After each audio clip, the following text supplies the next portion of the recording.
Você sabia que a média de pessoas que morrem por ataque de tubarões no mundo todo é de 4 por ano? É pouco, né? Principalmente pra gente que cresceu assistindo Tubarão, onde morre o dobro de gente em 2 horas de filme. Pra quem tá acostumado a assistir filmes de terror sobre animais atacando pessoas, às vezes bate essa paranoia de que a qualquer momento você pode ser atacado por uma criatura selvagem. Eu mesma, assim, tô trancada aqui dentro dessa cabana faz uns 2 dias mais ou menos, sem comer, sem beber, porque eu ouvi um barulho lá fora e eu tô com medo de ter algum bicho me esperando lá. Mas enquanto o que quer que esteja lá fora não vai embora, eu tava aqui pensando nos principais bichos violentos e assustadores do cinema. E é sobre eles que eu vou falar nessa homelista. Bora lá?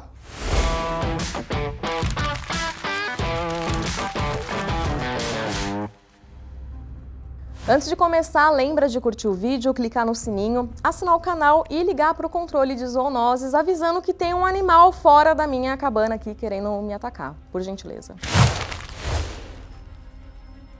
Esse tá sendo um bom ano para os ursos bizarros no cinema. Primeiro de tudo, lá na gringa, estreou Blood and Honey, que é sobre o ursinho Pooh psicopata. Esse poderia muito bem fazer parte da nossa lista, mas ele não estreou aqui no Brasil e não tem data prevista, então vai ser um papo para outro dia. Mais um que está prestes a chegar aqui no Brasil é O Urso do Pó Branco. É um filme levemente baseado numa história real que rolou em 85 nos Estados Unidos. Um traficante pulou de uma aeronave com 36 quilos de cocaína presos no peito e ele chegou bem rápido no chão porque o paraquedas não abriu. Parte dessa cocaína foi parar numa reserva ambiental e um urso negro comeu. Tadinho, né, gente? Infelizmente, o Big Querido teve uma overdose e morreu em alguns minutos. Mas como isso talvez não rendesse um filme tão divertido assim, na versão fictícia, o urso vai comer essa cocaína, vai ficar muito maluquinho das ideias e vai sair por aí atacando todo mundo.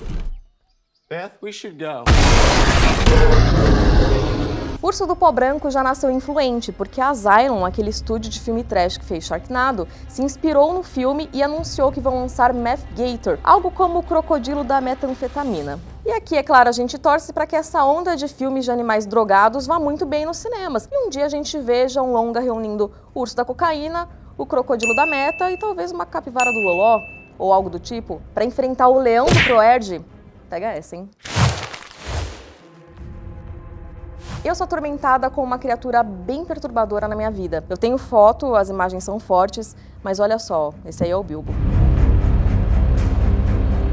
Todo mundo sabe que não existe nenhum animal mais assustador do que um doguinho, ou pelo menos é isso que Stephen King se esforçou para fazer todo mundo pensar quando ele escreveu Cujo. A ideia do livro surgiu quando a moto do King quebrou e ele foi num mecânico para consertar, mas o cara tinha um cachorro meio intimidador. Essa situação virou um livro, o livro virou um filme e o filme virou item da nossa lista aqui. Cujo conta a história de uma mãe e um filho que ficam presos dentro de um carro porque do lado de fora tem um monstro assassino em forma de São Bernardo que contraiu raiva.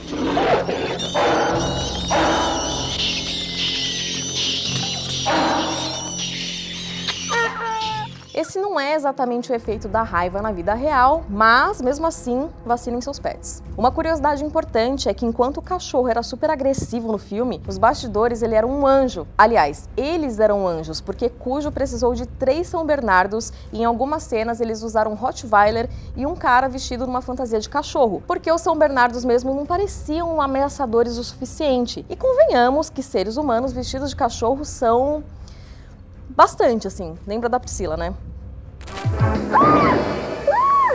Ai, o sapo!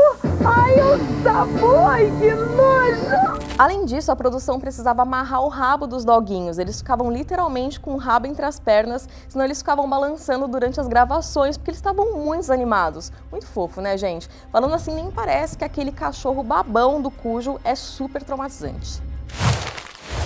Na maioria dos filmes de terror, para sobreviver tem que ter confiança, segurança, para aí sim ter sorte, né? Para as mulheres se sentirem seguras, confortáveis e confiantes, seja para assistir a um filme de terror, para correr e sobreviver a qualquer desafio ou fazer o que quiser, Íntimos Noturno dá o recado. O absorvente tem abas que se ajustam ao corpo com dupla proteção. Ou seja, tudo para você se sentir segura e ir atrás das suas escolhas. Tipo ver o filme mais assustador pela segunda vez. Ai, como que é o ritmo dessa música mesmo do Piranha é um Peixe Voraz? Piranha é um peixe voraz. Do Rio, aqui vai ser Amazônia. Mas a piranha também é um dos bichos mais idiotas, no melhor sentido possível, a agraciar um filme de terror. Piranha 3D se passa durante um agradável Spring Break, que é o período de férias nos Estados Unidos, onde um monte de universitários vão pra praia usar mais droga que o urso do pau branco. A gente acompanha essa festança no resort Lago Victoria, que começa a ser aterrorizado por piranhas pré-históricas que são liberadas depois de um terremoto. Esse filme tem aquela pegada tradicional do terror de 2000, com personagens com pouca roupa e uma narrativa com muitos absurdos. Mas no fim das contas ele não é tão ruim quanto parece, pelo menos não para quem curte filmes que são completamente trash, mas um trash consciente. Falando da franquia Piranhas, o 3D é um remake, mas lá em 81 estava sendo lançado Piranhas 2 Assassinas Voadoras. Todos os filmes dessa saga são meio que iguais, mas o atrativo dessa sequência é que ele foi dirigido por ninguém mais, ninguém menos do que James Cameron. Sim, o James Cameron. Então a gente não tá falando de qualquer franquia, né? É uma franquia que já teve um dos maiores diretores da história por trás das câmeras.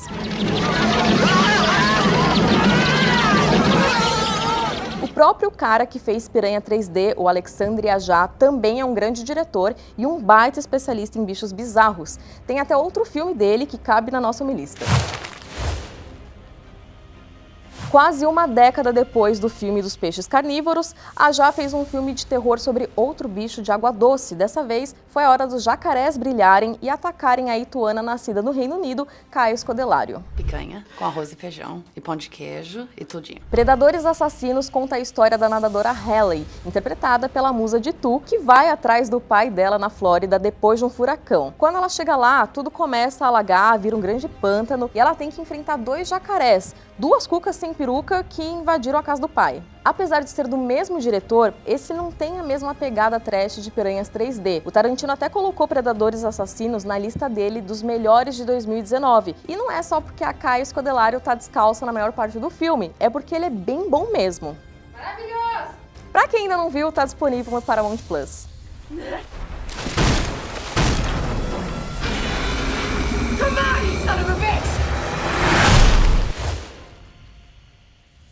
É muito fácil fazer um filme assustador com jacaré, com urso, que são animais que se você visse na vida real, você já ia ficar em choque. O desafio mesmo é você fazer com que a grande ameaça da sua história sejam bichos pequenos, inofensivos e cujo maior traço é cantar. Mas é exatamente isso que o Hitchcock fez em Os Pássaros, lá em 63. O filme conta a história de uma socialite que fica de papinho com o advogado e vai atrás dele numa cidade litorânea. Chegando lá, os pássaros da região ficam malucos e atacam todo mundo que estiver ao ar livre.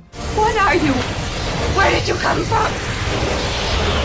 I think you're the cause of all this.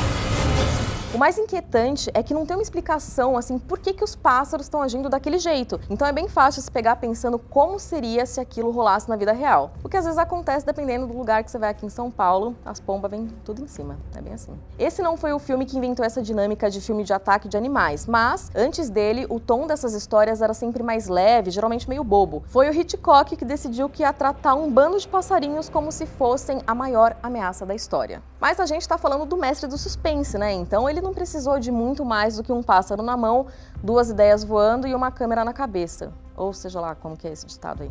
Se você quiser ver ou rever esse marco do cinema, ele tá disponível no Telecine.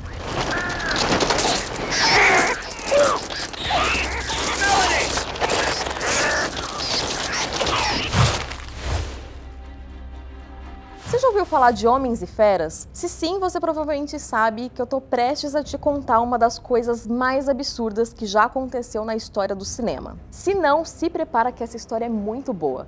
Esse filme é conhecido por ter tido a produção mais perigosa da história de Hollywood, porque ele foi feito com 150 animais não treinados, que incluíam leões, tigres, pumas, elefantes e o mais perigoso de todos, um diretor amador. Homens e Feras é o projeto da vida do Noel Marshall, que estava no auge da sua carreira de produtor depois de ter feito O Exorcista. Mas ele decidiu que ele queria dirigir e atuar um filme. E ele não ia fazer qualquer filme. Ele queria fazer um projeto extremamente ousado. Ele incluiu a sua esposa, Tippi Hedren, que por acaso é a estrela de Os Pássaros, e sua afilhada Melanie Griffith. Ele botou os familiares para morar junto com esses 150 animais e toda a diária de gravação passava muito perto de terminar com uma tragédia.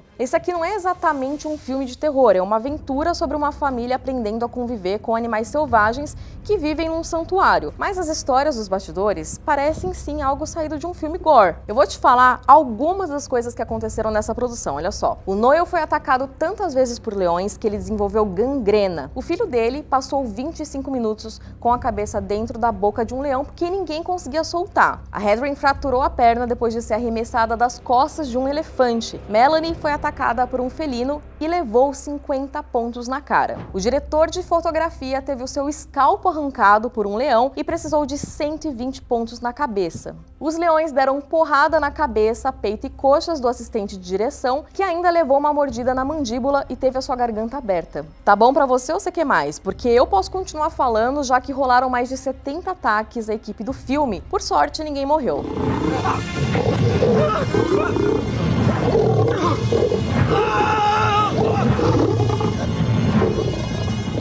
Segundo Noel Marshall, é seguro ficar perto de leões e tigres desde que você não mostre medo. Mas como o filme exigia que eles atuassem como se estivessem assustados, os animais perdiam respeito pelos atores e os atacavam. É uma perspectiva quase tão interessante quanto a do filho dele, que falou o seguinte, ó, abre aspas, meu pai foi um por ter feito isso com a família. Eu tendo a concordar que isso não é coisa que se faça com a família. E falando em família, eu acho que eu já vou pra casa, porque o Bilbo deve estar sentindo minha falta. E assim, tá tudo tranquilo por aqui, eu acho que a criatura que tava lá fora já deve ter ido embora a essa altura, então tudo certo. Conta aí nos comentários que outro bicho assustador dos cinemas a gente não citou aqui, mas poderia estar nessa lista.